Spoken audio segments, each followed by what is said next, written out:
Great morning, students. Welcome to our channel Rise of Tutors. Last lecture, last video, I sent you on 3.3 2 parts, icebreakers and some explanation on note making. Let's start now our third part, note making. See our page now 149. We have to learn about fundamentals of Ayurvedic medicines. Fundamentals of Ayurvedic medicines means what? आयुर्वेदिक औषधांची काही मूलतत्वे असतात किंवा त्यालाच काय बोललं जातं fundamentals इंग्लिशमध्ये. तर ते बघणार आहोत काय सांगितलेले आहेत. And here one given chart as well as table. So we have to solve it in note making. We have to fill up all information whatever given in there in fill up. Okay, so let's see first of all what is in paragraph. We have to understand it. What is it? To understand Ayurvedic treatment, it is essential to have an idea of how the Ayurvedic system regards the human body. आपल्याला आयुर्वेदिक treatment घेताना आवश्यकता आहे की ती कल्पना काय आहे, आयुर्वेदिक जी काही रचना आहे ती आपल्या म्हणजे मानवी शरीर जे आहे त्याला अवलंबून काही त्याला आयुर्वेदिक ट्रीटमेंट आहेत. तर ते ट्रीटमेंट घेणं फार आवश्यक आहे. पण त्याचे आपल्याला जे काही फळ आहे किंवा ट्रीटमेंट आहे ती थोडीशी लॉंग प्रोसेस असते, पण ती योग्य असते. सो हे आपल्याला इथे सांगण्यात आलेलं आहे. मग आपल्या बॉडीमध्ये काही बदल होत असतात, तर ते बदल शक्यतो म्हणजे काही प्रॉब्लेम क्रिएट होतात, समस्या निर्माण होतात आणि त्या समस्येला आयुर्वेदामध्ये काही औषधं आहेत आणि ते औषधं आणि ती ट्रीटमेंट बऱ्या प्रमाणात चांगली होते. तर याचा थोडक्यात त्यामध्ये पॅरेग्राफमध्ये उल्लेख आलेला दिसून येतोय बघा. The basic life force in the body is prana which is also found in the elements and is analogs to the Chinese notion of chi. म्हणजे बेसिक लाईफ फोर्स आपल्या बॉडीमधलं जे काही जीवनाचं पहिलं लाईफ फोर्स आपण काय म्हणतो, आपला काय जीवनाचा स्तोत्र मेन कोण आहे तर काय आहे तर प्राण हा आहे. तर हा जो प्राण आहे आपल्याला प्राणाशिवाय आपण जगू शकत नाही मानवी शरीर संरचना. तर हे काही एलिमेंट्स आहेत which is also found in the elements. प्राण कोणत्या घटकामध्ये येतो किंवा कोणकोणते घटक त्याकरता उपयोगाचे आहेत किंवा is analogs to the Chinese notion of chi. Analog म्हणजे corresponding to something else is called analogs. As Swami Vishnudevananda yogi and expert put it. आता स्वामी विष्णुदेवानंद आहेत, एक योगी आणि एक्सपर्ट असे म्हणून व्याख्यात होते. तर त्यांनी प्राणवरती काही एक व्याख्या केलेली दिसून येते बघा. काय म्हणतात तिथे, प्राण is in the air but is not the oxygen nor any of its chemical constitution. म्हणजे ते काय म्हणतात की प्राण हा ॲक्च्युअल हवेमध्ये आहे, प्राण हा हवेमध्ये आहे, पण त्यांच्यामध्ये प्राण हा ऑक्सिजनमध्ये नसतो किंवा केमिकल कॉन्स्टिट्युएंट्समध्ये कोणत्याही रासायनिक काही म्हणजे तत्व आहेत किंवा घटक आहेत त्यामध्ये नसतो. इट इज आपल्याला प्राण हा आपला सुरक्षित ठेवायचा असेल तर आपल्याला काही अन्न किंवा पाणी किंवा प्रॉपर आपल्याला सूर्यप्रकाश भेटणं आवश्यक आहे. तर त्याच्यातून आपल्याला प्राण हा मिळत असतो. तर तो आपल्या संरचनेला मानवी शरीराला फार उपयोगाचा ठरतो. पण तोच प्राण हा कोणत्याही विटॅमिनमध्ये नसतो. It is not vitamin, heat और लाईट रेज किंवा उष्णते हीटमध्ये किंवा लाईट रेजमध्ये नसतो. Food, water, air etcetera are only the media through which the prana flows. आपला प्राण हा जो आहे तो कोणाच्या माध्यमातून, तर आपण खाल्लेले अन्नपदार्थ जे आहे त्याच्यातून किंवा पाण्यातून किंवा हवेतून अशा विविध अनेक मार्गातून प्राण आपल्याला फ्लो होताना दिसतो. तर त्याच्यावरतीच आपण अवलंबून असतो आणि त्यानुसारच आपली बॉडीची संरचना ही जीवित राहते किंवा चालू राहते. हे पहिल्या पॅरेग्राफमध्ये सांगितलेलं दिसून येतं. सेकंड पॅरेग्राफ जो आहे त्यामध्ये काय सांगितलं बघा. In Ayurveda there are 5 basic element that contain prana. आयुर्वेदामध्ये काही 5 बेसिक एलिमेंट्स आहेत त्यामध्ये प्राण असतो. फॉर एक्झाम्पल अर्थ आहे, त्यांनी सांगितलं आयुर्वेदामध्ये. Earth, water, fire, air and ether, हे 5 एलिमेंट्स आहेत, ज्यामध्ये प्राण हा इन्व्हॉल्व असतो. These elements interact and are further organised in the human body as 3 primary categories or basic psychological principles in the body that govern all bodily process known as the doshas. आणि जे हे 5 element जे आहे ते 5 element काय करतात, एकमेकाशी interact होतात आणि ह्युमन बॉडीमध्ये, मानवाच्या शरीरामध्ये ते अशा रीतीने संरक्षित केलेले असतात.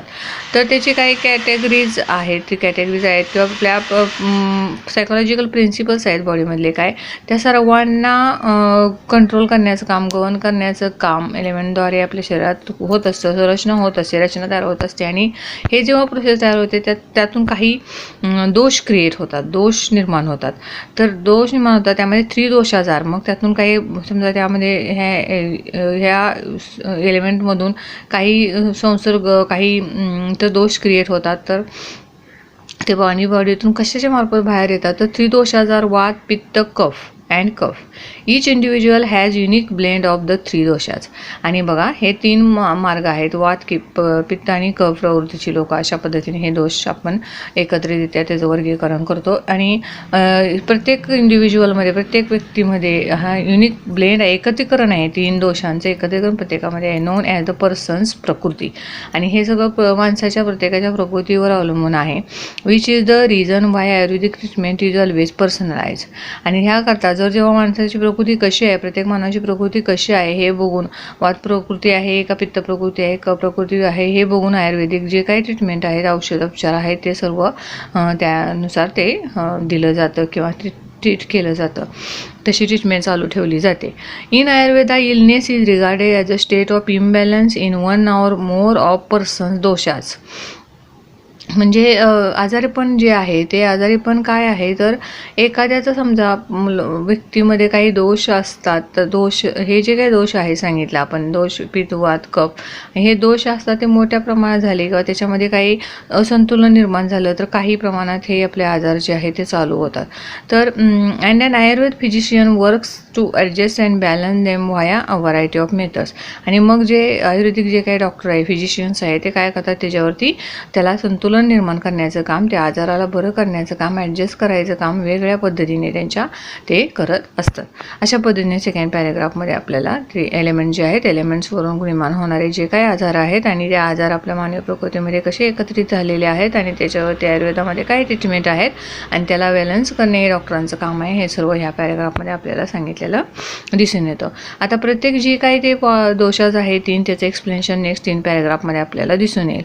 तर वात दोष कशामुळे, कोणकोणत्या गोष्टीवर अवलंबून असतो किंवा त्यातून कोणते पीपलला ते होऊ शकतो, कशा पद्धतीची लोक असतात, त्यांना कशा पद्धतीचे प्रॉब्लेम त्यांच्यामध्ये क्रिएट होऊ शकतात, वात दोषवाल्यांच्यात किंवा पित्त दोषवाल्यांच्यात किंवा कफ दोषवाल्यांच्यात, ह्याची डिस्क्रिप्शन 1 by 1 आपल्याला पॅरेग्राफमधून दिसेल. चला पुढचा पॅरेग्राफ लगेच स्टार्ट करूया. The vata dosha is associated with air and ether. बघा जसं मी तुम्हाला म्हणलं, वात दोष असोसिएटेड आहे, संबंधित आहे कशाशी, तर एअर आणि एथरशी. अँड इन द बॉडी, आणि आपल्या शरीरात रचनेवर. In the body promotes movement agility. आणि आपल्या बॉडीमध्ये, शरीरामध्ये जे काही प्रमोट्स मुवमेंट ॲजिलिटी म्हणजे काय, तर बघा ॲक्टिव्हिटी जी काही आपली चालू असते बॉडीमधली, शरीरामधली, त्या शरीराला त्या मुवमेंट करण्यासाठी, हालचाल करण्यासाठी आपल्याला ती प्रवृत्त करत असते. वात जी प्रकृतीवाली रचनेची जी काही लोक आहेत त्यांना. Vata people are typically thin and light physically. आणि शक्यतो करून वात ज्या लोकांना असतो ती लोक अंगयष्टीने एकदम सडपातळ असे असतात आणि त्यांची स्किन जी असते ती ड्राय स्किन असते आणि नेहमी एनर्जेटिक असतात आणि मेंटली रेस्टलेस असतात. सारखं त्यांना काही ना काही करावं असं वाटतं, रेस्टलेस असतात. म्हणजे रेस्ट त्यांना माहीतच नसते, मेंटली ते रेस्टलेस असतात, काही ना काही करावं, धडपवावं असते त्यांना वाटत असतं. Vata people are typically thin and light physically, dry skinned, very energetic and mentally restless. When vata is out of balance, there are often nervous problems, hyperactivity, sleeplessness, lower back pains आणि हेडेक्स. म्हणजे बघा, जेव्हा वात प्रवृत्ती ही जी आहे balance करण्याच्या पलीकडे जाते, ज्याच्या एखाद्या व्यक्तीमध्ये निर्माण होते, तेव्हा त्यांचे काही प्रॉब्लेम्स तयार होतात, नर्वस प्रॉब्लेम्स इनॅक्टिवेट होतात आणि त्यामध्ये नर्वस प्रॉब्लेम्सला म्हणजे प्रॉब्लेम्स तयार होतात. नंतर नर्वस प्रॉब्लेम्सबरोबरच त्यांनी काय सांगितलेलं आहे, तर हे जे हायपर ॲक्टिव्हिटी आहे ती तयार होते. हायपर ॲक्टिव्हिटी एकदम पटकन असं राग होणं किंवा असं नर्वस सिस्टीम बिघडते, स्लीपलेसनेस येतो, झोप लागत नाही, लोअर बॅक पेन चालू होतात, पाठीचे दुखणे चालू होते, हेडेक, वात प्रवृत्तीच्या लोकांना हेडेक वगैरे, डोकेदुखी वगैरे असे चालू होतात. नेक्स्ट पॅरेग्राफमध्ये पित्तदोषाचं सांगितलं आहे. Pitta dosha is associated with fire and water. Pitta dosha कशाशी असोसिएटेड आहे, तर फायर आणि वॉटरशी. In the body it is responsible for metabolic processes and digestion.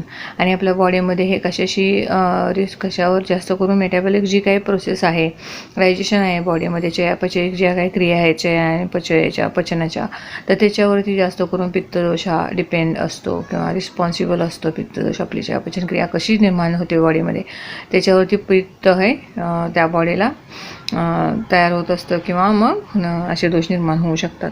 पित्त characteristics are medium built bodies. हे पित्तदोष कोणत्या व्यक्तीमध्ये असं कोण दिसतात, तर जास्त पातळी लोकांच्यामध्ये नसतो, जास्त जाडी नाही. तर पित्तदोष हा मीडियम बिल्ट बॉडी ज्यांची आहे, मध्यम असे बांधीय जाड थोडेसे लोक आहेत मध्यम जाडीचे, तर त्यांना असे प्रॉब्लेम्स हे जास्त करून फेस आउट करायला लागतात. किंवा ज्यांची स्किन एकदम फेअर आहे, काही नाही, त्यांना पित्तदोष असतो. स्ट्रॉंग डायजेशन आहे, चांगलं डायजेशन आहे, अशा लोकांना पित्तदोष असतो. गुड मेंटल कॉन्सन्ट्रेशन असलं तरी सुद्धा अशा लोकांना पित्तदोष हा दिसून येईल. पित्त इम्बॅलन्स शो ऑफ अँड अँगर. आणि पित्त हे काय दाखवतं, इम्बॅलन्स कसं होतं, तर ते इम्बॅलन्स होत असताना पित्तदोषाची लोक हे जास्त प्रमाणात राग करतात, ॲग्रेशन दाखवतात, जास्त प्रमाणात चिडचिड, ॲग्रेशन, रागीट स्वभाव दाखवतात काहीतरी. And stress related conditions like gastritis, ulcers, liver problems and hypertensions. आणि स्ट्रेस निर्माण होतो त्यांच्या मनामध्ये, अँगरमध्ये जास्त प्रमाणात.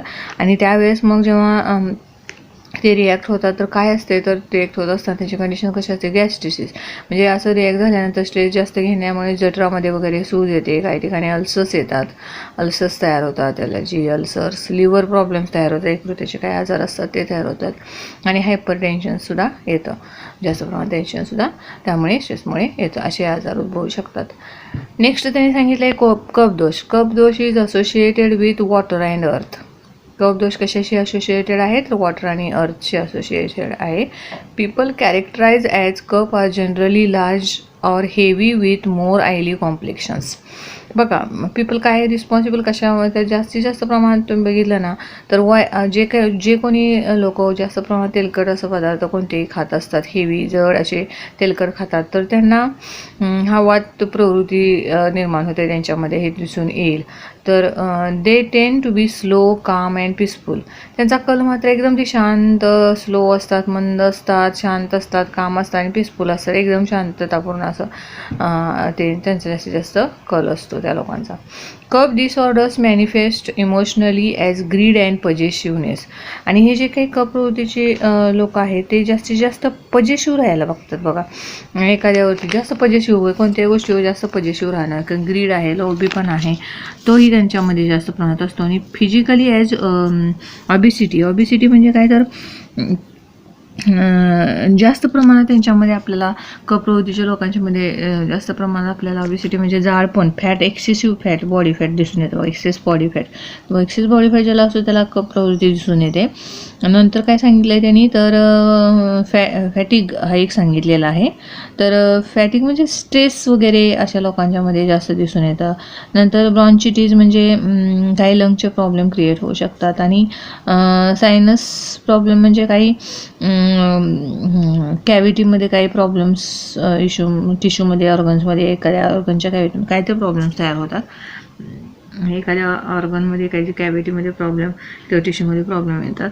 तर अशा पद्धतीने कफ प्रवृत्तीच्या लोकांना अशा प्रॉब्लेमला फेस करावं लागतं.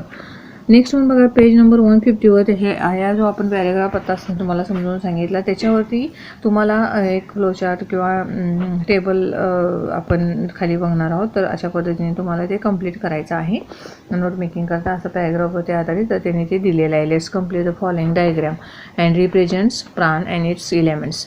आता बघा, प्राणचे त्यांनी बेसिक एलिमेंट सांगितलेले आहेत. तर आपल्याला एक फिलअप करायचं आहे. पहिला सांगितला आहे अर्थ, सेकंड वन आपण पॅरेग्राफमधला शोधून लिहायचं आहे.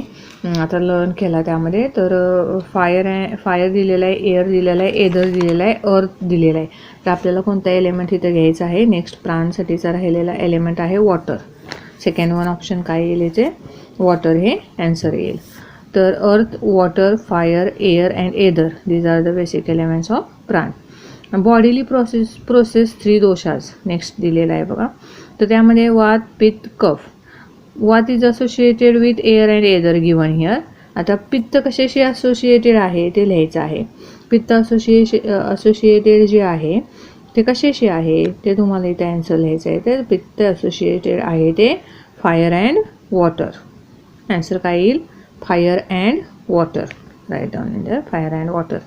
And kapha is associated with water and earth given there. Okay. Now, what are the characteristics of Vat given here? Thin and light physically, dry skinned, energetic person, mentally restless persons. Okay, अशा लोकांच्यामध्ये हे characteristics दिसून येतात. त्यांच्यामध्ये वात प्रवृत्ती निर्माण होऊ शकते. पित्तच characteristics are given here. Medium built bodies, fair skin, strong digestion, good mental concentration. Now we have to write about kapha characteristics. आपल्याला इथे फिलअप्सला दिलेलं आहे. कफ कॅरेक्टरिस्टिक्स तुम्हाला लिहायचे आहेत. तर ह्यांनी पॉईंट वाईज लिहिलेलं आहे म्हणून आपणही पॉईंट वाईज घेऊ शकतो. We have to write there. काय घ्यायचं आपण, तर लार्ज और हेवी ऑइली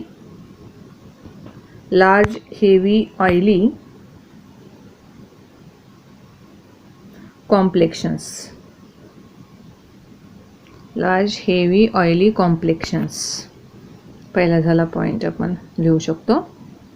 ओके, म्हणजे फिलअप दिलेलं आहे त्यामध्ये. आणि त्यामध्ये स्लो हा एक देव लिहू शकतो, comma slow, again comma calm and peaceful. PEACEFUL, peaceful. Now next बघा, fourth one given here. We have to write the answers. Imbalance shows in what?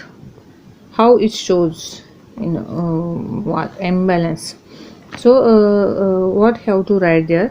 Here one given about pit that shows such type of characteristics of person, shows anger, aggression, stress related conditions, gastritis, ulcers, liver problems, hypertensions. पित्तमध्ये हे जे काही imbalance shows आहेत ते दिलेले आहेत आन्सरमध्ये. आणि कपमध्ये काय दिलेलं आहे, तर मॅनिफेस्ट इमोशनली काय तर greed, पजेसिव्हनेस.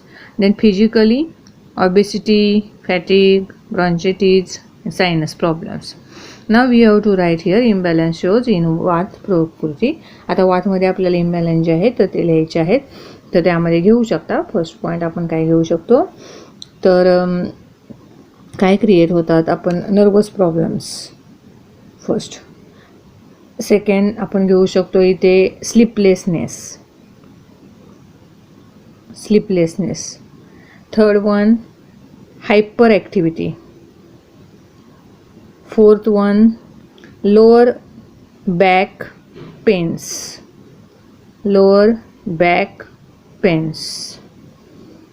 Fifth one headache. All these are given in paragraphs. Imbalance shows for what? Okay, तर हे झालं वाटसाठीचं answer. Now this is like as flow chart we solve here in note making flow chart. Now we have to given here table in form of table. See information given here. We have to fill up there and we have to complete as a table form. In note making table form पद्धतीने आपल्याला ते इथं solve करायचं आहे. तर त्यांनी heading दिलेलं आहे. काय दिलेलं आहे हेडिंग, तर ह्यासाठीचं हेडिंग आहे बॉडीली प्रोसेस.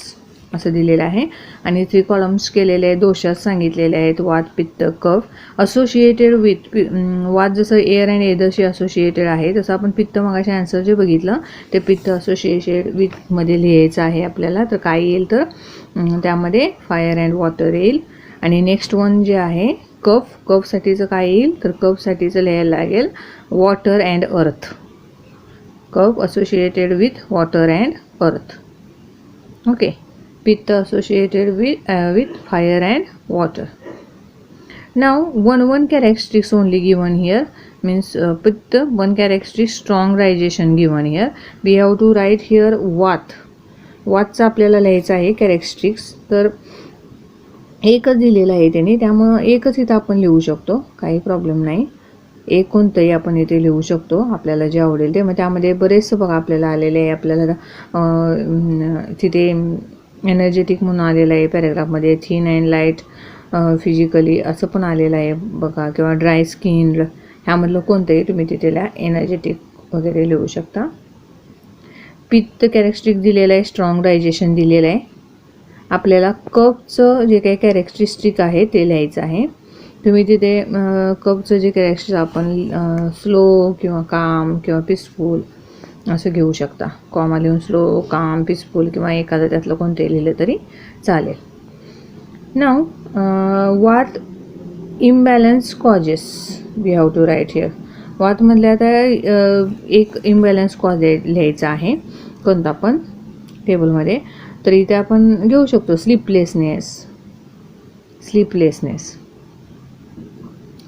पित्त कॉजेस ऑफ इम्बॅलन्स अँगर अँड ॲग्रेशन घेऊ शकतो.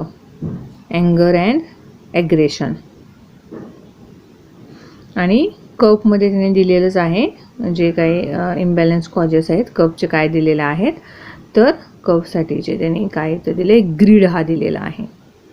आता बघा हे आपण इथे टेबलमध्ये एक एकच दिलेलं असल्यामुळे आपण एक एकच लिहितोय, जेणेकरून त्यांनी मार्किंग सिस्टीमसुद्धा त्या पद्धतीने ठेवलेली असते, त्यामुळे काय आपल्याला टेन्शन येत नाही, आपल्याला त्या पद्धतीने मार्क्स पडतात.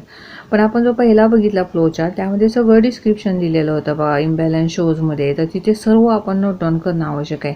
कॅरेक्टरिस्टिक्ससुद्धा सर्व नोट डाऊन करणं आवश्यक आहे.